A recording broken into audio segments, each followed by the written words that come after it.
আসসালামু আলাইকুম প্রিয় বন্ধুরা, কেমন আছেন? আশা করি ভালো আছেন। বন্ধুরা, আপনারা দেখছেন দোয়া ইসলামিক মিডিয়া। বন্ধুরা, আজকে আমরা আলোচনা করব হযরত ইব্রাহিম এবং হযরত ইসমাইল আলাইহিসসালামের কুরবানির ইতিহাস। চলুন ভিডিওটি শুরু করি। ভিডিওটি শেষ পর্যন্ত দেখার অনুরোধ রইল, আপনাদের মন ছুঁয়ে যাবে ইনশাআল্লাহ। বন্ধুরা, হযরত ইব্রাহিম আলাইহিসসালাম আল্লাহ তাআলার কাছে দোয়া করলেন, হে আল্লাহ তাআলা, আপনি আমাকে একটি নেককার সন্তান দান করেন, নেককার সন্তান দান করেন। আল্লাহ তাআলা দোয়া কবুল করে হযরত ইব্রাহিম আলাইহিসসালামকে, হযরত ইসমাইলকে আল্লাহ তাআলা দান করলেন। দান করার পর আল্লাহ তাআলা ইসমাইল আলাইহিসসালামের যখন 6 মাস, তখন বললেন যে তুমি তাকে জঙ্গলের মাঝখানে রেখে আসো, অর্থাৎ বর্তমান যেখানে কাবাঘর, ওই ঘরের কিনারায় রেখে আসতে আল্লাহ তাআলা হুকুম করলেন। হযরত ইব্রাহিম আলাইহিসসালাম এক মুহূর্ত দেরি না করে আল্লাহ তাআলার হুকুম পালন করার জন্য ইব্রাহিম আলাইহিসসালাম উটের পিঠে 3 জন সওয়ার হয়ে রওনা দিলেন মক্কা শহরের দিকে। অনেক দিন লাগায়া ফিলিস্তিন থেকে মক্কা শহরে আগমন করলেন। আগমন করে হযরত ইব্রাহিম আলাইহিসসালাম দেখতে পাইলেন এখানে কোনো মানুষ নাই, এখানে কোনো পানির ব্যবস্থা নাই, কোনো ফল ফলানির ব্যবস্থা নাই। এক কথায় চারদিকে পাহাড় আর পাহাড়।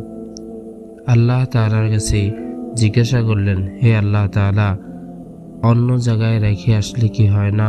এই জায়গায় তো কোনো মানুষজনের ব্যবস্থা নাই।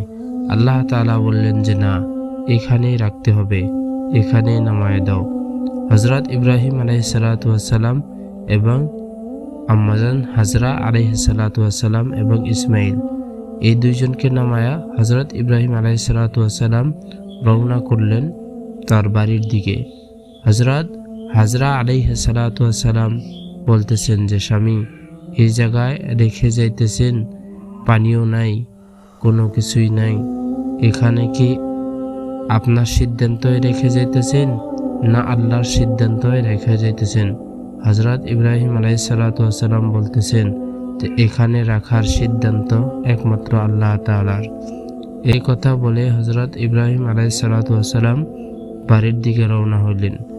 কিছু দূর যাওয়ার পর দোয়া করলেন যে আল্লাহ, আমার সন্তানকে নামাজি বানায়েন, আমার স্ত্রীকে কোনো মানুষের যেন খারাপ নজর দিতে না পারে, হেফাজত করেন।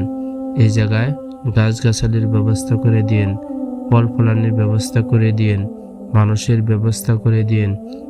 এগুলো দোয়া করার পর রওনা হলেন আর আল্লাহ তাআলা এই দরখাস্ত কবুল করলেন।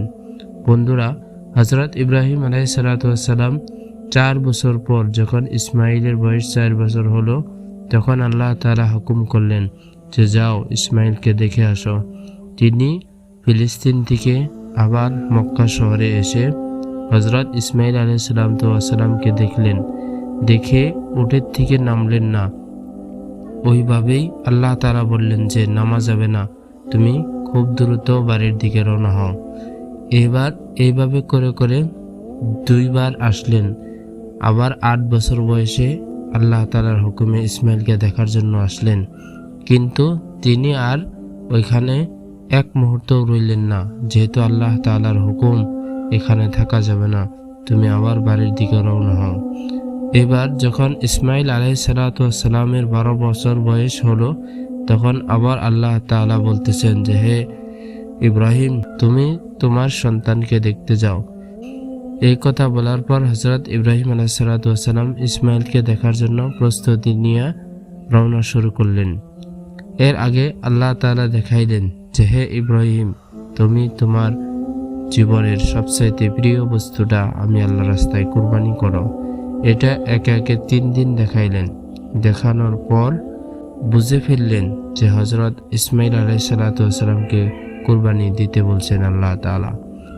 মাজার মধ্যে 60 হাত রশি এবং ধারালো একটা ছুরি নিয়ে আবার ইসমাইল আলাইহিসসালামকে দেখার জন্য রওনা হলেন। অনেক দিন সফর করার পর হযরত ইসমাইল আলাইহিসসালামের বাড়ির কাছে এসে উপস্থিত হলেন, যেখানে হাজরা আলাইহিসসালাম এবং ইসমাইল থাকেন। সেখানে আসার পর ইব্রাহিম ইসমাইলকে ডাক দিলেন। ডাক দেওয়ার পর ইসমাইল বেরিয়ে এসে দেখে যে বাবা আসছে। কথাবার্তা বলার পর হযরত হাজরা আলাইহিসসালামকে বলতেছেন ইব্রাহিম যে, হে হাজরা, তুমি সন্তানকে সাজায় দাও, মালিকের দাওয়াত খাওয়ার জন্য যাব।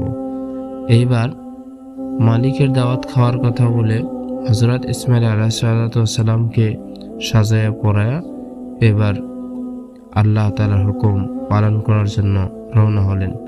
যাইতে যাইতে যখন বর্তমান যে জায়গায় হাজিরা কুরবানি করে ওই জায়গার মধ্যে মিনা বাজারে যেয়ে সন্তানকে বলতেছেন যে, হে সন্তান, আমি আল্লাহ তাআলার হুকুমে দেখতেছি স্বপ্নের মাধ্যমে আমি তোমাকে জবাই করেছি, তোমার মতামত কি?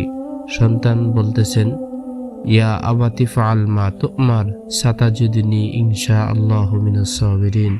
হে বাবা, আপনি যা স্বপ্নে দেখছেন তা বাস্তবায়ন করুন, কারণ আপনি আপনার হুকুম বাস্তবায়ন করেন, আমি ধৈর্যশীলের মধ্যে আছি, আপনি আমাকে ধৈর্য ধারণকারীদের মধ্যে পাবেন।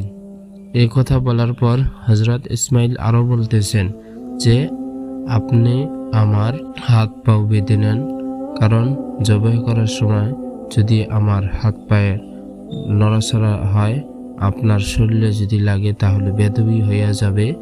এই জন্য আপনি আপনার চোখটাও বেঁধে নেন, কারণ আপনি যদি আমাকে জবাই করার সময় আমার চেহারার দিকে তাকান তাহলে আপনার মায়া লাগবে, এবং আপনি আমাকে উপর করে শোয়া এরপর ছুরি আমার গলার মধ্যে চালিয়ে দিবেন। এবার প্রস্তুতি নেওয়ার পর হযরত ইব্রাহিম আলাইহিসসালাম ইসমাইলকে উপর করে শোয়া ছুরি চালিয়ে দিলেন। এবার সমস্ত ফেরেশতারা এই দৃশ্য দেখে কান্না শুরু করলেন। সমস্ত ফেরেশতারা যখন কান্না শুরু করলো, আল্লাহ তাআলা বলতেছেন যে, হে ছুরি, ইসমাইলের একটা পশমও যেন না কাটে।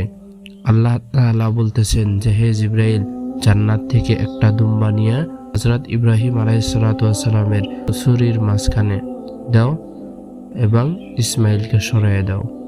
ঠিকই হযরত জিবরাইল ইসমাইলের পরিবর্তে একটি জান্নাতি দুম্বা ইসমাইল আলাইহিসসালামকে সরাইয়া ইব্রাহিমের ছুরির তলে দিলেন।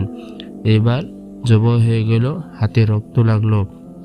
রক্ত লাগার পর চোখ খুলে দেখে একটা পশু জবাই হয়ে গেছে। আল্লাহ তাআলা বলতেছেন যে, হে ইব্রাহিম, আমি তোমার কাছে সন্তান চাই না, আমি তোমার কাছে সন্তানের মহব্বত চাই না। আমি তোমাকে পরীক্ষা করলাম যে তুমি আমাকে বেশি ভালোবাসো না তোমার সন্তানকে বেশি ভালোবাসো। তুমি এই পরীক্ষায় পাশ করেছো। এই পশুর মাংস হযরত হাজরা আলাইহিসসালামের কাছে নিয়ে তোমরা আহার গ্রহণ করো, এটা আমি আল্লাহ তাআলার পক্ষ থেকে হাদিয়া। প্রিয় বন্ধুরা, সংক্ষিপ্ত কিছু আলোচনা। ভিডিওটি কেমন লাগলো অবশ্যই কমেন্টের মাধ্যমে আপনারা জানাবেন। ভিডিওটি এ পর্যন্তই। সকলে ভালো থাকবেন। আল্লাহ হাফেজ।